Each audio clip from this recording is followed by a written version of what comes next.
Well, hey, everybody. Welcome to MovieStrange, episode 28. How's it going, Drew? It's going well.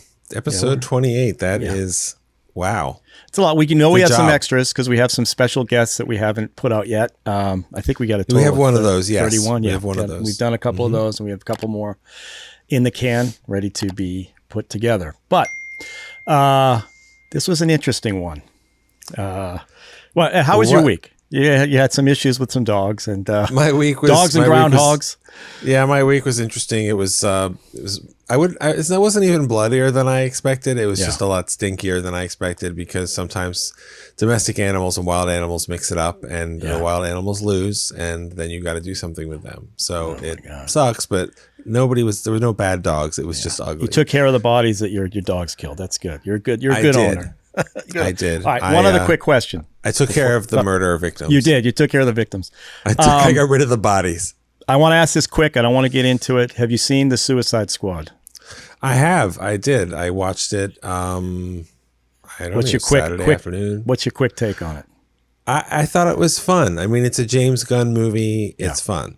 Okay. And I don't know most of the characters, and I think that's cool because that's what he did with Guardians of the Galaxy. Yeah. And it's a James Gunn movie like Super, so it's nasty and it's gross and it's funny, and I enjoyed it, but I don't have any big thoughts on it, which isn't bad necessarily. What about you? Did you watch it? I walked away wondering what if David Ayers had been given the chance to do what James Gunn was given the chance to do, which is do whatever you want, what his movie would have been like. That's all. And again, I've been through this with my brother. I'm not a big superhero movie. I hate the physics. I hate the fact that, all the crazy stuff. I just can't suspend disbelief. I don't blame you. So I was half in on it. But I would like to see a David Ayers take. Let him do his own film and see what that would have. You said James Gunn did a movie called Super? Yeah, that was a movie with Rainn Wilson, Dwight from The Office. Oh, okay. He played a guy who he was in love with Liv Tyler. Liv Tyler had a drug problem, and Liv Tyler's drug dealer was Kevin Bacon, and he basically stole her using drugs. He stole her away and was abusing her, and Rainn Wilson's character he's not exactly slow or anything, but he's definitely on his own wavelength and lonely, and he basically turns into a wrench wielding superhero. And he works with Elliot Page, who makes her own superhero character, and they go after the criminals. And it's really violent, and it's really bloody, and it's actually really good. And that's a James Gunn. The music is great, and it's a James Gunn written and directed movie, and it feels like a James Gunn movie. I mean, he's still in touch with his roots at Troma, with all the crazy trash, gore, all that stuff. I didn't know that's where he started. Yeah, he wrote the Romeo and Juliet script, and he came out of Lloyd Kaufman's factory. So this movie, I mean, this Suicide Squad was a hard R for violence, and the violence was fun and ridiculous. Like watching Sylvester Stallone's King Shark rip a guy in half as the lightning strikes and it slows. Like, it was just People's ridiculous. Heads getting blown off right off their shoulders. The first one I saw that I remember seeing James Gunn film was Slither. I think he did Slither. And that's where I also was introduced to Nathan Fallon, who a lot of people I know. And of course, what's her name? The woman who played the lead in that. Elizabeth Banks and Nathan Fillion are both great in it. And Michael Rooker is a James Gunn repertory player, and he's great. Yeah. Yeah. So that's what James Gunn is one of those guys that he's got his own distinct style. I would argue not as distinct as Yorgos Lanthimos, director of today's movie. Speaking of this movie, let's get right into that, because let's remind everybody what the word. I love looking at these words after I see the movie, because it's like, oh, it's obvious now. Sure. Obviously, it's obvious. But anyways, a lot of this movie is about the words, the definition of words. So it was actually hard for me to decide. Yeah, that's interesting. What words yes, to use. That's funny you say that. Exactly right. So family lies, cat lick. There it was, and Drew, what's the name of the film that we saw? The movie is 2009's film written and directed by Yorgos Lanthimos and co-written by Yorgos Lanthimos called Dogtooth, which was a thunderclap of a movie from Greek film and around the world in 2009 and was Greek's submission to the Academy Awards. It did not win, but it was up for Best Foreign Film. And it's really quite an extraordinary film that I hadn't watched in some years. And I watched again on Sunday, and I really, I won't say I enjoyed it, but I think it's really a remarkable film. Yeah, let's watch the trailer. And then I want to talk about it a little bit. My instant thoughts I had on it as I was watching it, and then I'm never going to pronounce that guy's name, so I'm not even going to try. The director, I know he also directed The Lobster. Right now, is that an English speaking version? Yes. I mean, we can talk about the rest of his filmography now or after the trailer. Let's watch the trailer first. I want to get in. I want to talk about. I want to talk about what I was dealing with this film. And then we can get into other stuff if we want. So let's just the trailer's short, so we can watch that real.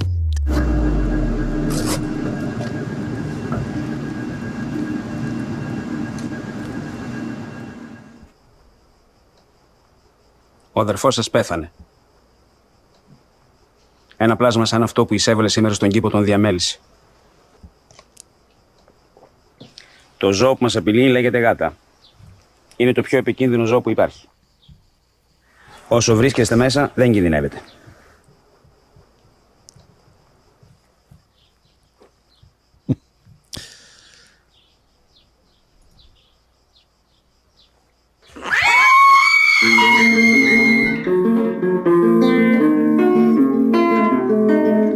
Ένα παιδί είναι έτοιμο να φύγει από το σπίτι του όταν πέσει ο δεξιός κοινόδοχος. Μόνο τότε ο οργανισμός είναι έτοιμος να αντιμετωπίσει όλους τους κινδύνους που παραφυλάνε.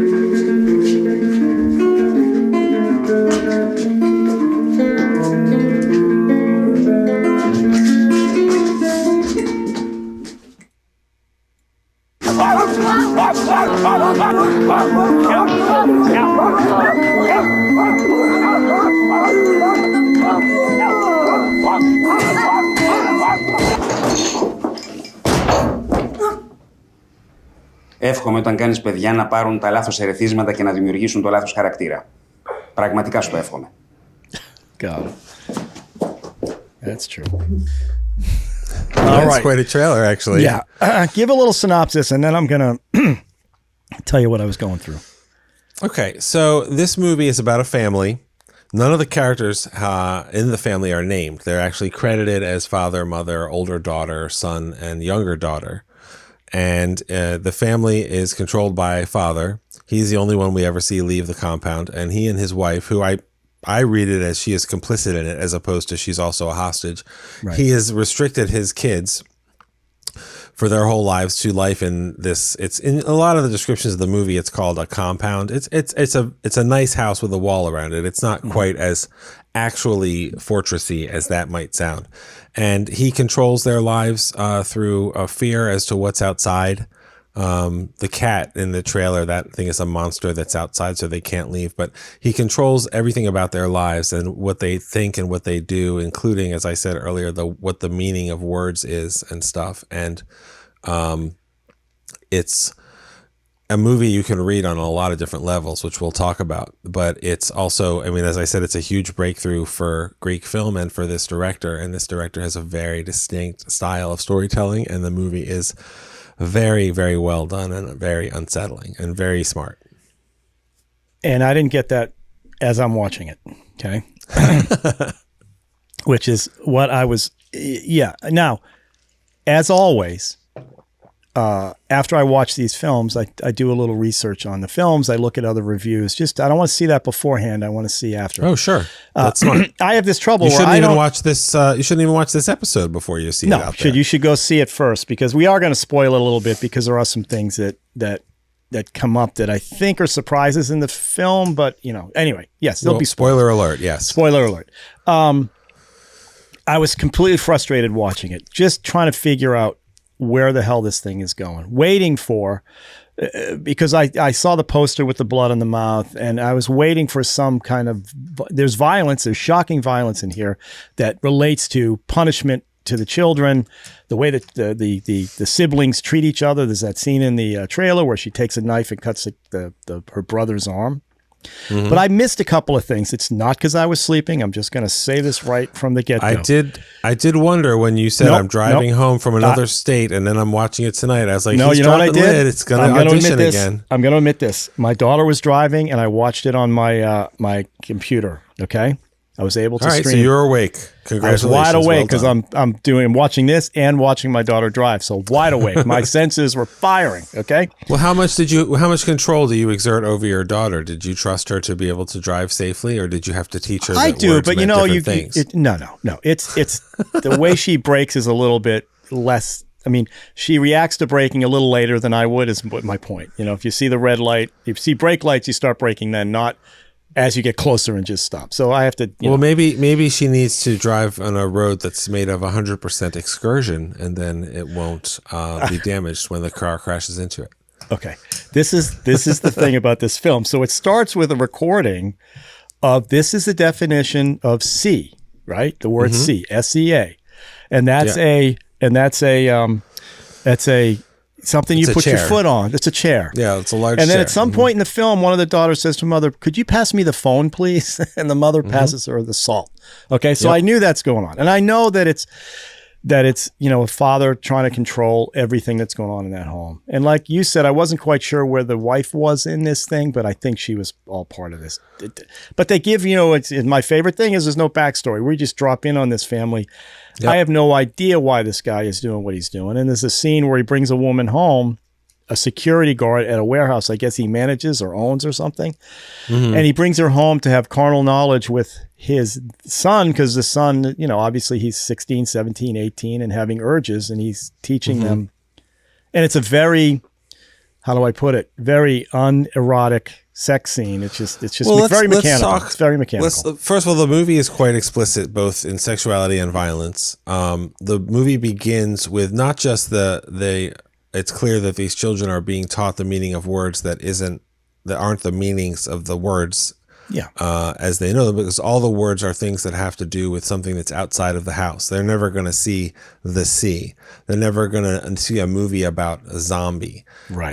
They're never going to know what explicit words are for sexual parts and things. That's why they end up with words like keyboard and stuff like that to describe their genitals. And airplanes will fall out of the sky in any minute. Right. And I'll say this now because I think it's a vastly superior movie, but there is an element that reminded me of The Village, the M. Night Shyamalan movie about people who retreat and protect their families by surrounding them with a danger that may or may not be real. Right.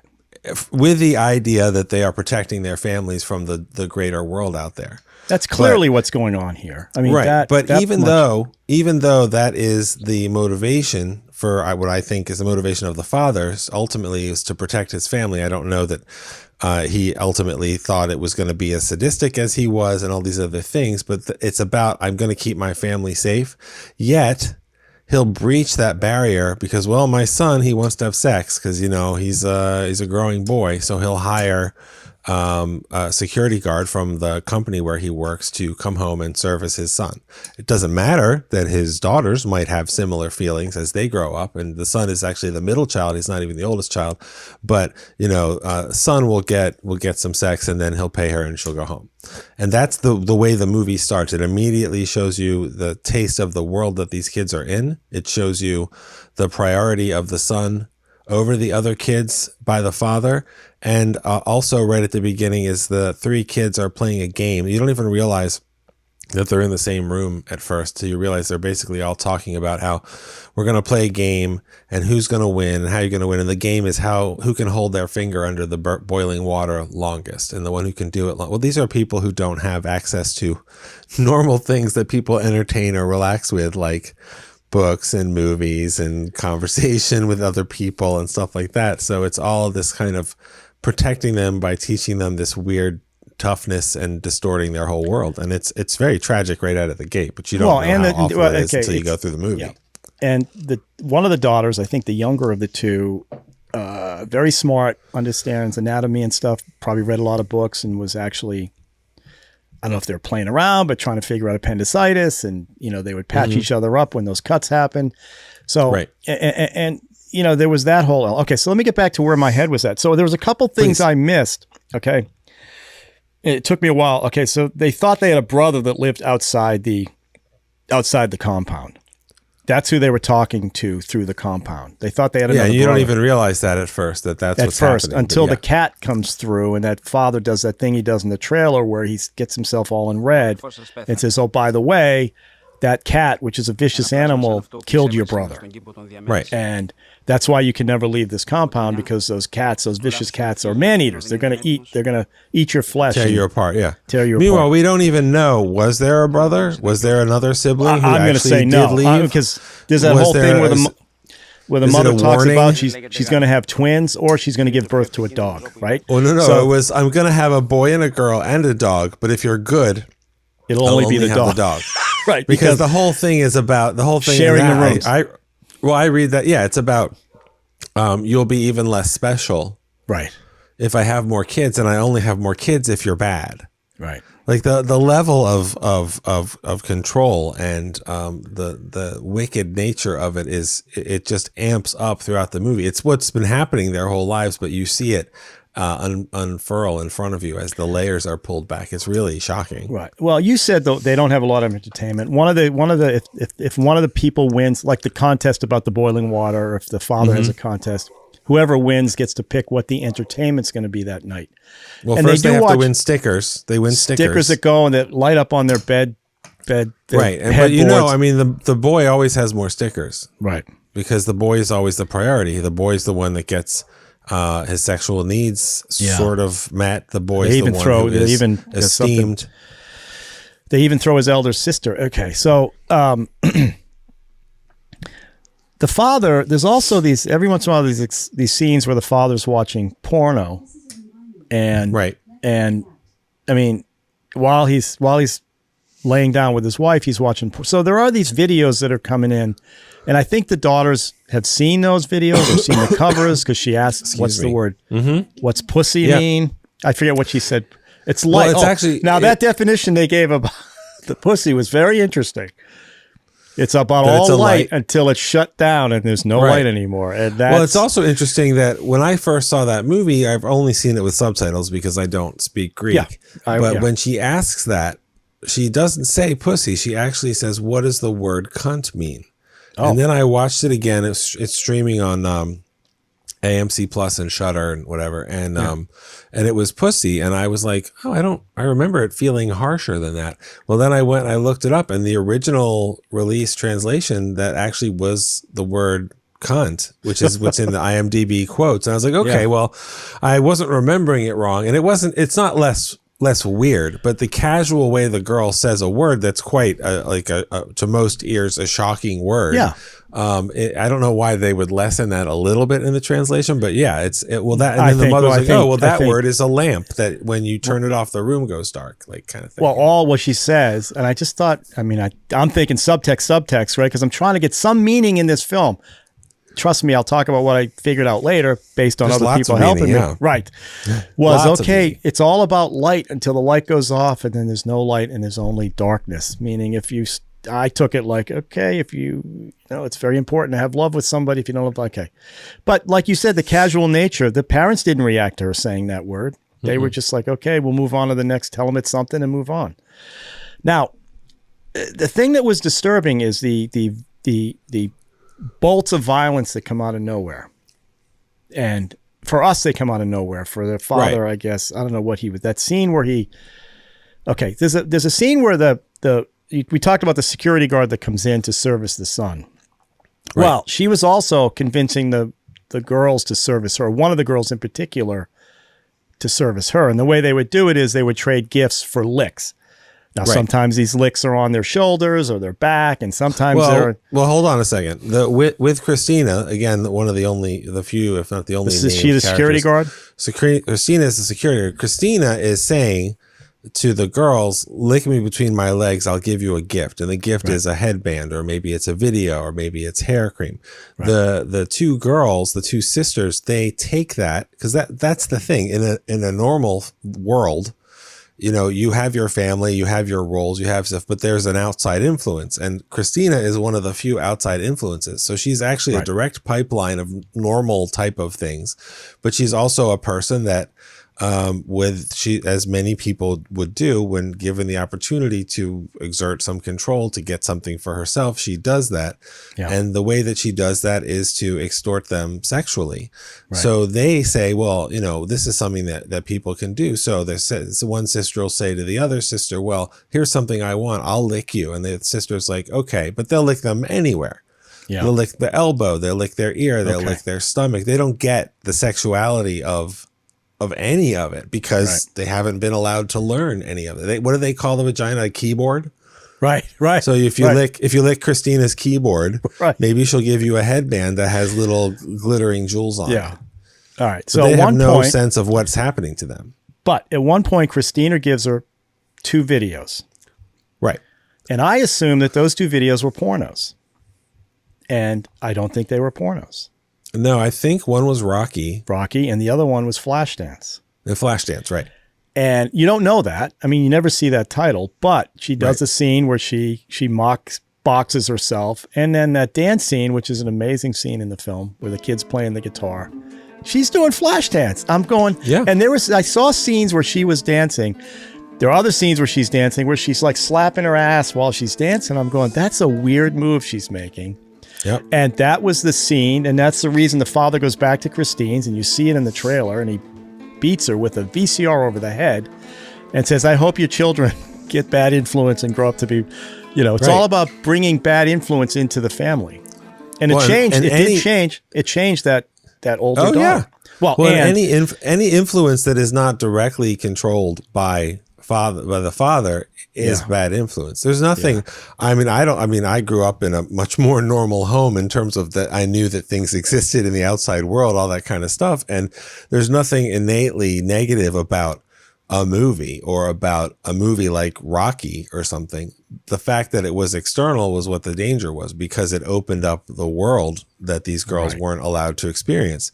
But I mean, you know, you could think of many examples that you've seen in your own life, in your friends, in your kids. They saw a movie and then they loved it. They started doing lines. I mean, I'm sure lots and lots of people saw Karate Kid and then they started taking karate. They saw Rocky and they wanted to get into boxing. And like, it's just, that's a normal thing. The Warriors. I wanted to go out and beat the shit out of somebody. Right, exactly. I mean, it's just, that's a normal thing. I get it. There are people who have actually become, in their own minds, with their own discipline, they've become Jedi, they've become Vulcans, they've become but that's just a normal thing for movies to influence you. But what the director did, I never saw the titles of those films, right? Though we didn't see the titles. We only saw they're so influential that you recognize them. Right. You can recognize her doing a Sylvester Stallone impression. Right. So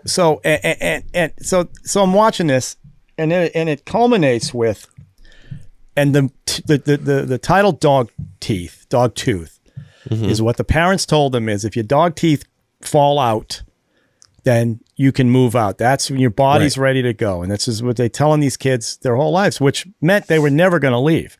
I don't know what the end game here was. I have no idea what the end game, except that what they did is Christina, because of her bad influence, the father says, no more, you can't come in there, but they still have to sex their son. So what do? They throw the 2 daughters at him, allow him to choose who he wants to do. And that kind of changes that changes. Well, the daughters have no agency in this at all. Right. He just pick the one you want, and that's it. And I'll talk about why I think that is when we get to the larger themes of the movie and what it represents and stuff. Yeah, but I think that I'm going to have a simplified version of what I thought it meant, obviously, because I don't catch any subtext. But that changed her. Okay, that changed her, and it becomes like the next most violent scene in the film is her freaking having incest with her brother, which looked horrible, as it should have, to both of them. And I think they both realized. I don't know if they realized. I think she was starting to get some agency for herself, because the next scene she decides to knock her own dog tooth out. Just with a little dumbbell, a little weight, a little dumbbell. Yeah, which is just brutal. And I don't know if I want to say the end, but it ends on I do want to talk. Let's not talk about the end right now. Okay, but I do want to talk about the ending. Because it's a very. It's not a controversial ending. There's a number of different ways to read it, and it's a very interesting, just an interesting way to end it. Yeah, right. Yeah. Okay. Yeah. Okay. So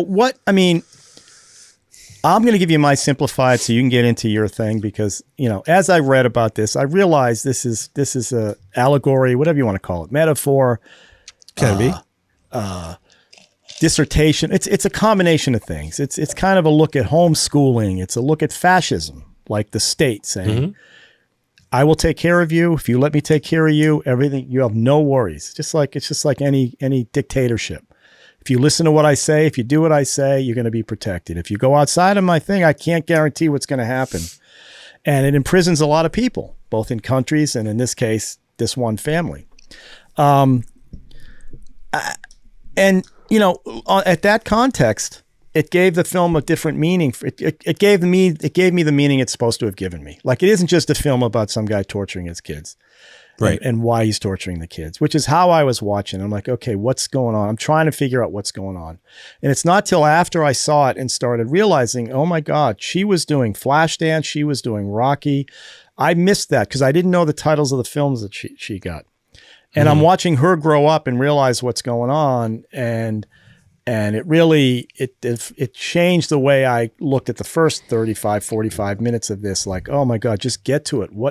And now I know the point of the film. Now I know what he was trying to do, which is just... Look, the movie's only about 90 some minutes. It's not a fast 90 minutes. No, is not. This is not a lickety split thriller type of pacing. No. It's about very intense and sometimes quite violent and explicit things, but it is a deliberately paced movie, which is usually a kind way to say a movie is slow. I didn't find it slow, but it is very consciously laying out this world with, as you said, no backstory. There's no explanation at all as to what's going on. And everything that you see right from the beginning of the movie is weird or weirder, right, and leaves you adrift. And that's a very, again, like the ending of the movie, a very deliberate and challenging storytelling choice. Right. So, do you want to talk about the end, or you want to talk about subtext? I want to talk about the broader stuff in the movie, like what you were saying about what it's about. I think that a lot of,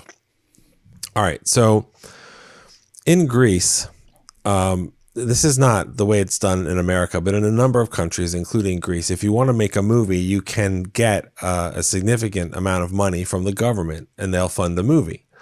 Now, I would imagine in a lot of these countries, if you wanted to make a movie that was about how crappy the president was, that president's government isn't going to give you money. But it's not like in Greece, you can only make a certain kind of movie and it has to be a certain kind of thing. But most of the money that it goes to movies in Greece, it goes to movies that are popular comedies or period dramas or, like big, popular, broad appeal entertainment stuff. And this movie, which the Greek government funded for $300,000, was unlike anything that was coming out of Greece filmmaking in general, never mind the government funded filmmaking. And what's really cool about it is, as crazy and challenging as this movie is, it was embraced.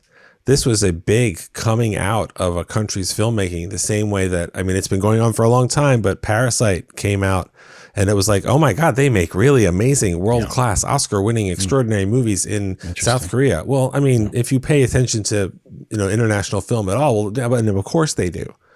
But this was a Greek movie that it was at the Cannes Film Festival. There's a category called Uncertain Regard, which is weirder movies, basically. And it won the prize for that category. As I said before, it was Greece's submission for the Oscars for 2010. Best movies of 2009. It did not win. I don't know what won that year. I actually meant to look it up, and I will in a minute. But it's a very striking movie that announced to the world Greeks and Greek filmmaking has something to say, and this guy is an incredible talent. It wasn't his first feature. He hasn't made that many features. He did at least one before that, and he's written all or almost all of them with the same writing partner, and they've co-written them. But this movie, it's really interesting because it was received in different ways around the world, and in America, a lot of people, I think, read it. Well, first of all, a lot of people didn't know what to make of it, even if they liked it. Like, if you look at the reviews, there's a lot of people who are like, wow, this is incredible filmmaking. I don't know what's going on, but it's incredible filmmaking.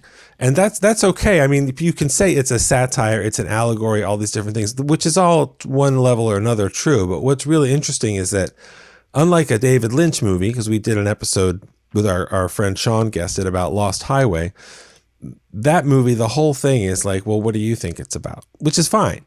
Yeah. This movie has definite storytelling choices and definite meanings made by the people who made it. But there's nothing wrong, both, just in general and with what the filmmakers have said with what do you get out of it? And what you see is some countries think it's about homeschooling and, the extremes of that and why somebody would do that. And of course, that's a good thing to do. And then it went too far. Other countries say this is clearly an allegory for a fascist, and that like a father loves his children and he wants to protect them, but he has absolute power. And so it destroys everything and blah, blah, blah. And what I always thought was interesting, I didn't pick this up. I read about this, and then I actually talked to a couple of friends who are either Greek or married into Greek families. And I said, my impression is that this movie, especially from the beginning, who has the most stickers? Who gets to have sex? Who gets to make the choices? Who is always the one that is the most important? It's the son. And that's really Greek. In a traditional sort of Greek family, the son is always the one that gets more attention. That's not just the Greeks, but that's almost a stereotypically Greek thing. Mm-hmm. And the people that I talked to were like, yeah, that really is. Like one woman I talked to, she's married to a Greek guy, and she was like, yeah, her brother-in-law's family, the son gets all the attention. It doesn't mean that the girls get nothing, but they are definitely second tier, and that's what people see in the families. I didn't pick up on that myself. I'm not Greek. I don't live in a world you picked of a Greek picked family, up that he was being favored, though. I mean, you picked that up. Well, yeah, but I mean, like I would have said, well, I mean, he's I don't know, some kind of traditionalist, and men are always more important and better than women. I mean, that's not exclusively Greek, but in Greece, that was seen as an expression of something that's in their culture, and it wasn't taken as, well, that's not right because they're criticizing it. I think it was taken more as wow, that's a really disturbing way to portray this insight, which it is. Yeah. Some reviewers or some people said it's like a comedy. Like people found this amusing, and I don't know if it was an anti-Greek government satire. I have no idea because I don't understand Greek government, so I can't say. Just for me, just straight up, I picked up on to kind of say it's homeschooling. I think that's a little too on the nose. Because I mean, they're homeschooling. They're homeschooling. To go for the fascist angle, for me, the fascist angle, the state is going to protect you, the government's going to protect you. That's what the broader sense I got was just this is all about dictatorship, and shutting out outside influence, shutting down. I mean, obviously, now if you ask the director, he's probably going to go, you know what? I'm not going to tell you what I thought. I shouldn't. It's on you. David Lynch would do the same thing. I don't have to explain what's going on. You figure it out. So everybody walks away with something different. This director has said what he wrote the movie about. And he has also said other people have gotten other things out of it. And sometimes that's like, wow, that's amazing that you see that. And other times he said that's like way too far from whatever I was thinking, but that's okay. I mean, once you make a movie, write a book, any of that stuff, people are going to interact with it in their own way. I mean, he wrote the movie. The apocryphal story is basically he went to a family wedding and he started thinking about like the natural things in family and the impulses of parents and the way they relate to their children. What if I wrote a story that was the most extreme version of those normal things? Okay. So that's where he ended up. And like you said, I mean, like the authoritarian idea of it, I mean, even if you have the thing that's never existed, which is a benevolent despot, somebody who has absolute power and takes care of the citizens and doesn't do anything for themselves, that's not the way humanity and humans work. But I mean, the level of extreme control. Look, even homeschoolers, they let their kids out of the house. Right. They make go to a sports league with other kids who are educated at home. It's way more than you're trying to make like an allegory. So I mean, I understand that, but it's just the idea that nothing can infect these. My brain can't wrap my head around the fact that there's no way you can prevent all this outside influence from coming in. And also the car became a big issue. The car was Right. like the savior in and out. That's the one thing that they looked at as that's the only thing that'll protect us. If we get in the car, the cats won't get us. And Right. But just like in Jurassic Park, life finds a way, right? I thought of that when I was watching it this right? time. Yep. Life sneaks in, and that woman that he hired to have sex with her son, who ends up having, the one girl lick her, she brought life into that house, and that was the one thing he couldn't control, and ultimately it affected his family. Now, I don't know what's going to matter if he loses one child like this. If she is lost, we don't know. You can explain the end a little bit, but I don't think it would matter. These people would just move on, and like the two kids aren't going to know any better because they think they lost a brother already to a cat. Right. He's already built in a fiction that's completely plausible to them, which is what happens when you leave, and that there are real consequences. It's funny that that's what the trailer starts with, because that gives an impression of bloody brutality of the movie that is not the way that the movie unfolds. No, correct. No, the sex is much more. Yeah. The sex is, in some ways, the sex is much more explicit than the violence, and it's one of the movies. There's when been you say some explicit, it's controversy not about the sex is not explicit. It's just except that it's some of it is definitely unsimulated.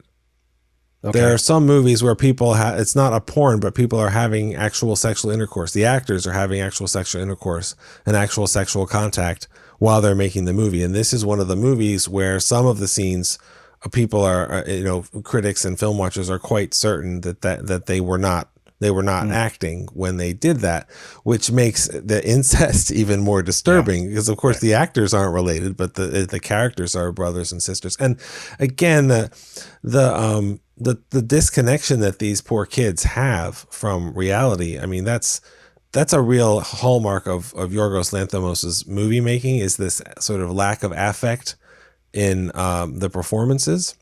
Okay. And so that they are doing things to each other or having experiences that are quite extreme, and most of their dialogue and most of their reactions is quite flat.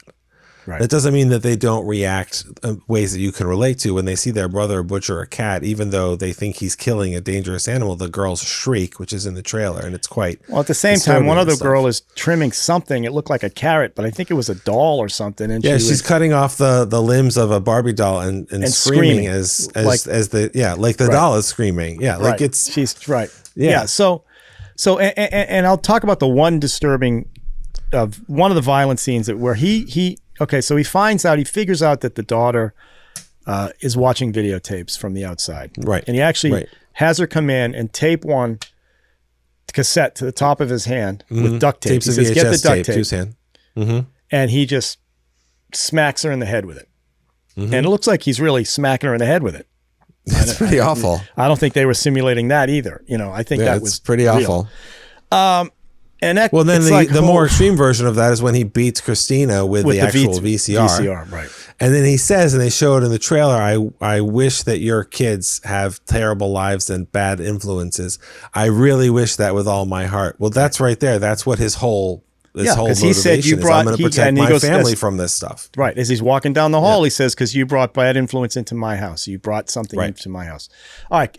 Let's talk, articulate the ending, and then. All right. So the way the kids are told, as you said, that they don't have to stay there forever. When their dog tooth falls out, their canine tooth falls out, presumably just one of the two, then they don't use this language, but basically they're grown up enough that they can leave. And their brother left before that happened, and look what happened to him. First, he was missing and lost, and the kids are either throwing food out of the wall for him to get, or they're screaming. Like the one of the first scenes with the son is talking, is he's talking to the wall, and you have no idea what he's doing, but he's telling the wall, which really he's telling his missing brother, I wash the car better than you. I do this better than you. I'm better than you. I'm better than you. So they all have their own relationship with this brother who probably didn't exist, that they communicate through the wall. And if you leave before your dog tooth falls out, the cats will get you. Right. And since your dog tooth is never going to fall out, you're never going to leave. Well, that's what the girl figures out at the end of the movie. She's like, well, I want to go because none of this is right. Yeah. And that's the thing. When you grow up a certain way, it as extreme as it might be to anybody on the outside, if that's all you know, then that's all you know. And if you start to realize, wait, the world is different, the things are different. My parents aren't right about everything. I don't have to only live this way. It might be a way that you go, I'm in terrible pain and agony all the time, but I don't know that there's anything else but that. So she decides, well, I want to leave. And as you said, she knocks her own tooth out. The camera does not cut, and she smashes herself in the face with a dumbbell several times and has a scary smile and gets blood all over the mirror. Yeah, she's smiling. Yeah, because she's freeing herself. Right. That's freeing the thing. herself. It's freedom. You are watching if you're watching an allegory of a fascist government, you're also watching a revolution of violence that is necessary to escape that situation and the cost that it can have. Bloody to yourself. revolution, for sure. Right. Yep. And they're told the only way in and out of the compound is for father and in the car. They have a brown Mercedes. So this older daughter knocks her dog tooth out, and goes and puts herself in the trunk of the car at night because she's going to wait for her father to drive away and take her out of the car. So they wake up, and the rest of the family wakes up in the morning, and we don't know where she is. And she got out, and the father immediately starts spinning the fiction. She must be in danger, blah, blah, blah. And I'm going to leave. And I don't remember exactly. I mean, I saw it one whole night ago. I don't remember exactly how he frames it. Like, I have to go to work isn't the right way because they don't know. He's going to go see if he can find her. He's going to kind of look out in the dangerous wilderness or whatever. Right. And the movie ends with him arriving at his office. And he pulls up and he walks into the building, which is just a big, drab, industrial, bleak building that we've seen just very little of. He works in some kind of factory. He's in some kind of management. He's not a guy on the line, but he's not the boss of bosses or anything as far as I can tell. Although he has some money to build a compound and secure it and all that stuff. He certainly doesn't spend money on electronics. And the camera shows, after he leaves his car parked, the camera shows the trunk of the car. And you are waiting for the trunk to pop open, and it never does, and the movie ends. Yeah, and it hangs on that trunk for a while. Like really longer than you expect, and then it just cuts to the credits. Yeah, and you don't see whatever you imagine is going to happen could happen in a moment after. Yeah, you don't know, right? But you don't know, right? And the daughter essentially. As much as she is trying to escape, she still believes the rules. You have to have your dog tooth out. You have to escape in the car. And maybe she's in there waiting for what happens next. She has no idea. Well, right. She has no idea what's outside the trunk. Yeah, she has. Yeah. I don't know. It's not clear. I think deliberately. So it's not clear when the movie is set. Is it set in 1979? Is it set in the 90s? Is it set in 2009? I feel pretty confident that they don't have emergency releases inside the trunks of that era of Mercedes, so she might not even be able to get out. Not that she's going to die in there, type of thing. She frankly may be dead already from blood loss or who knows what. Or maybe she already got out. But I think she's still in there when the movie ends. She's in there, and I think in her mind she's free. She did get free, but she could possibly be dead.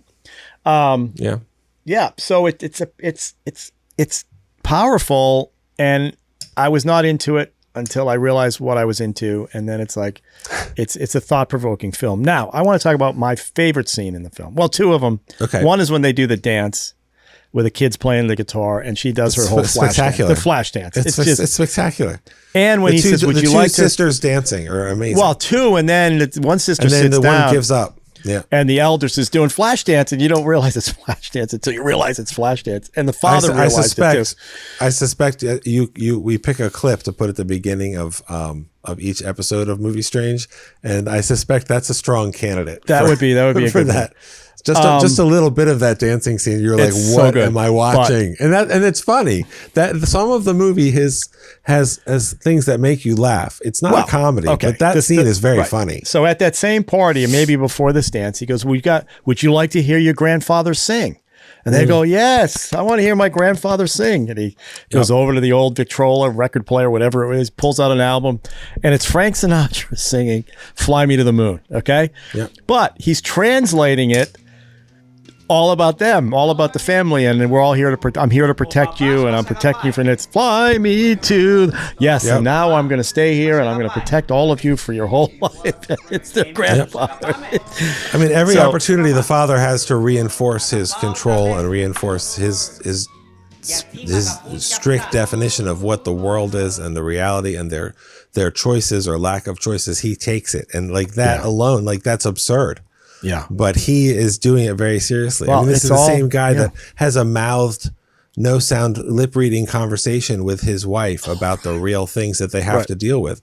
And and of all the affectless performances in the film, the father's real lack of expression that doesn't even change when he's beating a child or something. Yeah. I mean, it's really intimidating. Yeah. It's robotic, and it's I forgot about that lip reading scene. Yeah. When It's a lot of like, right. And right. and I wonder if you're Greek, if you can make it out without the subtitles. I think you probably can, because it's so extreme. Yeah, I guess. Anyway, so watching this, I'm like, oh, I have to watch this for the show, Ralph. You got to watch this for the show. And then it just got it. I'm not going to lie, reading some information about it and getting some of that subtext that I just missed in general. Changed my view, how I feel about it after I viewed it. And would I want to watch it again? No, I wouldn't. Do I maybe want to watch The Lobster and now see what that's about? Maybe. I think so. But you have to be patient watching these films. Mm-hmm. Let's talk about his other movies. One other thing about this movie. You know, I'm crazy about movie soundtracks and movie scores, and those are two different disciplines. There's music supervision that brings in the music, and then there's original score. And somebody like James Gunn fills his movies with songs that are licensed, and he makes really, really wonderful and entertaining decisions. The exact opposite of actually the original movie Suicide Squad, where every song choice was obvious and on the nose, and that was thrown in by the studio after, kind of thing. Yeah.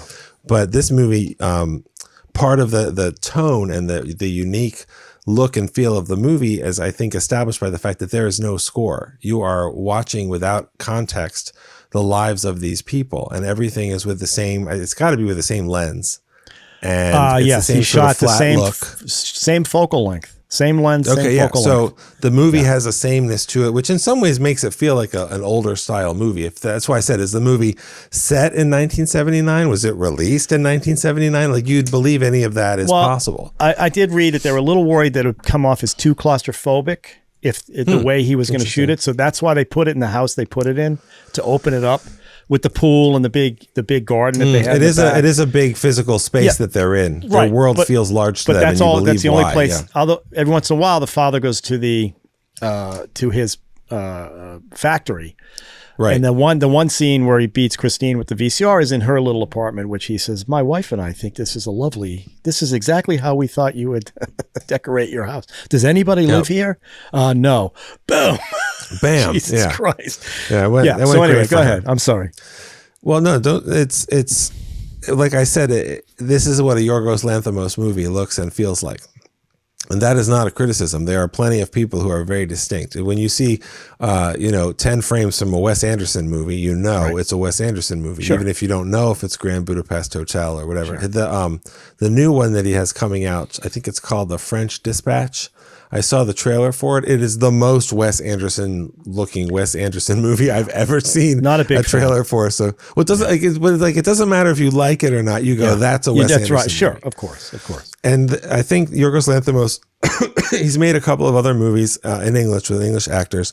One I have not seen. It was the most recent one he did that did get Oscar nominations, was called The Favorite, as a period piece about conflict between the British Queen and one of her I wanted to see that. That's supposed to be excellent and funny and weird, and it's on my list. But the other two movies he made that I saw were The Lobster, right, with Colin Farrell and John C. Reilly and some other people, and The Killing of a Sacred Deer. And if you like this movie as a movie, like, again, if you say, I think this is a movie I'm glad I saw it, I didn't enjoy it, I don't want to watch it again, I get that also. Yeah. But The Lobster, I've seen The Lobster, and the first 45 minutes of that movie totally grabbed me. And then the second half, it's not bad or stupid, but there's a big change in tone, which in theory, I understand why he did that. It just, I didn't connect with it as much. And I'll just say the premise of that movie is that in the world, and again, it's the world. It's fucking weird as shit, but it's the world, and everybody just behaves in a calm way because that's the world. When you reach a certain age, you in the movie, you go to a hotel, and there are other single people, and you're single at this age. I don't remember what the age is, 35, something like that. You have a certain amount of time where you have to pair up with someone. And if you don't pair up, that's cool, but you will be turned into an animal. And Colin Farrell is like, well, if I don't meet someone, then I want to be turned into a lobster. That's the premise of the movie. And so the first part of the movie is these people coming together and like, well, do I like you? And do we want to get together? And, oh, you want to be a dog and blah, blah, blah, and all that kind of stuff. And then I won't say where the movie goes, but if that feel of Dogtooth and that idea of a story sounds interesting, then it's definitely worth watching. And the killing of a sacred deer, I could describe in more traditional type of terms. It's about a surgeon, and he's Colin Farrell is married to Nicole Kidman. He has kids, and a young man enters their life, and everything turns really upside down. But it feels the same way as these other movies. It's great. Yeah, it's I great. started watching that one, the deer one, and couldn't get through it. And I was kind of feeling that way on this one. It's like, I just want something to happen. I got to get to something. I'm glad I stuck with it. Because keep watching Killing of a Sacred Deer then. Jesus. Okay, then I will. Oh, stuff happens. Because I was definitely rooting for the elder daughter. There's something about her I liked. I mean, it was her interaction with everybody. And I was rooting for her. And that's why the ending is so, I don't know, say devastating isn't the right, because you don't really know what's going on. But I was rooting for her. So I guess I should give those other films a chance, because I do like the man's aesthetic, the director's aesthetic. Is this batshit crazy? Yes, it was batshit crazy, but in many ways, that's the point. I don't think that's a bug. That's a feature. And, I would recommend, there's certain people I would recommend this to, and there's certain people that I don't think will never. Totally reasonable. Totally reasonable. Well, it's interesting also because he works, the movies that he's making now, they have real stars and real actors that are known around the world. I didn't recognize anybody that's in this movie. I know they've done other movies in Greece. And actually the younger daughter is played by a woman who died a couple of years ago, I think 4 years ago. Yeah. But she was actually the singer in a punk band. Right, and the guy he took her energy and put it in the movie. Well, and the kid who was training his dog. By the way, the dog didn't want to come home. Did you notice that? Dog, yes, right. Mm-hmm. That dog was, no, I'm good. I don't want to go. Yeah. So kid, animals read people. Yeah. That's when I did pick that up. I'm like, this dog doesn't want to go home. He knows it's nuts over there. Yeah, he couldn't get further back in that cage. He didn't want to go. Yeah. It was great. But anyway, that kid who was a trainer was in her band. That's all. That's all I wanted to say. Oh, okay. Well, it's funny because also when I was watching this movie, I was watching it with a friend of mine. We sat down, we watched the movie, and my dog Hazy came in and sat on the floor. And she'll sit with you when you watch a movie. She'll lay on you, fall asleep, whatever. It wasn't even the dog park. This dog was riveted to this movie for like 10 minutes. I don't know why. Wow. Just watching them wander around the compound and play games and stuff. She was stuff doing going on. The whole thing. It had an interesting, I know there was no music, but the soundtrack was interesting. The sound design was interesting because there was a lot of there's a lot of stuff going on. It's funny. This is not a film. If I recommended this film, I would not want to sit there and watch it with somebody. Not because of what's in there, but it'd be one of those I'm looking over going, I wonder if they like it. What if they like it? Because I'd go watch it by yourself and then tell me what you think, because I'd be worried too much that where's this thing going? It's interesting. You know me. I mean, I love, as you could tell from the whole purpose of the show, I love sharing movies with people. They may not even be movies that I like or I know that you'll like. It's a broader range than that. But my friend really enjoyed the movie. Yeah. And I spent the movie wondering what is Ralph going to think of this movie. And I think your reaction that you had to this movie is one that you've had to other movies, which I was hoping would be kind of what happened, which is you're like, what is happening? Oh, and then it clicks for you. I couldn't have told you that's what's going to happen for Dogtooth, but those are some of the experiences of the movies that we've watched together that you're like, okay, I really liked this. This was really a special it was thing. So I'm glad that you ended up there. I'm glad I stuck with it because believe me, I was ready to bail. But the dance scene got me. That dance scene she does at the end got me and made me go, okay, I'm in. I want to stick with her. Again, I don't want to see it again because I've experienced what I need to experience. It's not one of those that Sure. I can watch over and over. But Well, like even that Paris, scene, how does that scene end? Because her parents strike her and tell her to well, stop. they make her sit And down, that's- right? They make her sit and down. They break what her freedom is from Right. doing that, and they Well, tell her and she's but bad that's- and she shouldn't do that. And and that's that's what the- triggers ultimately her. That's the night she desire knocks to her leave. tooth out. That's the night she knocks her tooth out. And yeah, just so yeah, I'm glad I stuck with it. It was a tough watch at the beginning. Like you're saying, the first 45 of Lobster was great. The last not so great. I had the opposite. It's like not so great, and oh okay. And just to stick with it for that last scene, which sounds like the most ridiculous, simple scene in the world, which is just shooting the back of a car and looking at the trunk, anticipating something's going to happen. Something's going to happen. Come on, girl, you got to get out of there. I want to see what happens. And like life, it is what it is, and we're never going to know. So that's exactly right. There's certain people I'd recommend it to. Some I would just say stay away. It's not going to work for you. But So you're saying that your brother John definitely should watch it. exactly, you read right between the lines on that one. No A way nice would family he. film. There's no way he would watch this. He wouldn't even watch our show about this film. He has made it very clear. I appreciate him trying, but some of the episodes, he's like, I couldn't finish watching the MovieStrange about it. I was like, well, thank you for giving it 10 minutes or whatever. He gave it a few minutes, but it's like he's so. Yeah, but that's okay because I don't want to watch half the films he likes either. So yeah, no, it's fine. It's all good. just That's funny. what's the beauty of this stuff. All right, here we go. Now it's time for 2 movies, 4 words. Okay, here we go. Teen Dreams Gone Wrong. Ooh, already starting. And Good Friends, Game Girl.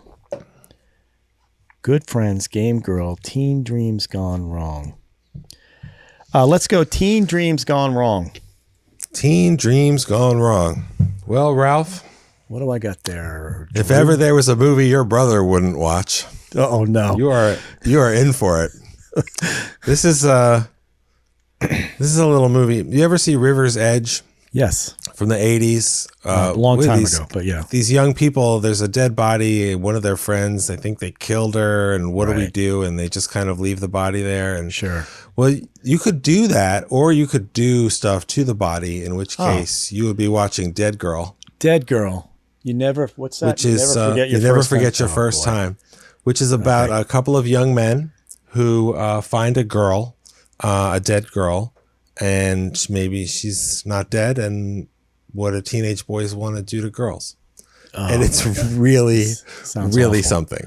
It's really awful. something. Okay. I am very curious. I think that you will have a strong reaction to this movie. And Will I make it all the way through sorry this that one? Uncle Al won't be here to join us. If you can coax him back in. He's But, probably seen it's- it. I mean, if he hasn't, sure I he can has. ask him about it. Right.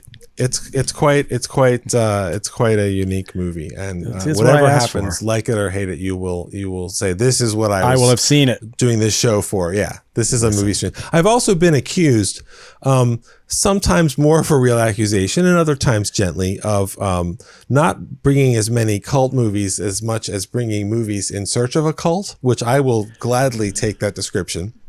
But Yeah.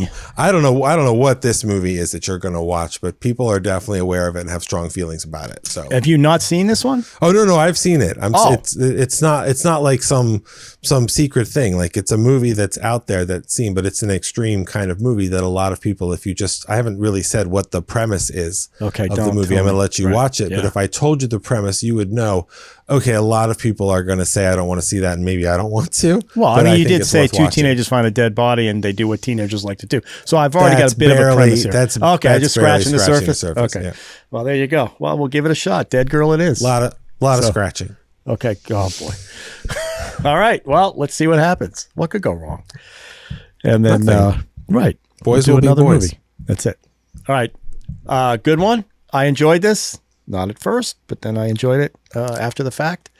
And I do want to see his other two. I think 3, because I want to see The Favorite as well. Yeah. The Lobster, The Killing of the Sacred Deer, worth your time to finish, and The Favorite. And listen, you have kids. They're growing up. They're leaving the house. They're going to college, and just make sure that their Dogtooth has come out before you let them go out the door. I'm gonna pull their dog teeth out and get them out of here. I'm gonna knock my dog tooth out and get out of here. That's what. There you go. I've been stuck in these walls for almost a year and a half now. I got to get out of here. I will say that's not a small part of my experience returning to the movie, is that these people were locked up together for a long time, and we all went through that. So that's subtext now that you could definitely drop this one in here. Sure enough. That's the beauty of the film, is it takes on whatever meaning you need it to take on. So that's good. That's powerful filmmaking. So yes, it is. Good job. Always a pleasure, Ralph. Always a pleasure. I'll talk to you in a couple of weeks, and keep on culting. And I can't wait to watch this Dead Girl thing. Maybe not. Be careful you say that. All right. I'll talk to you soon. Bye. All right. See ya.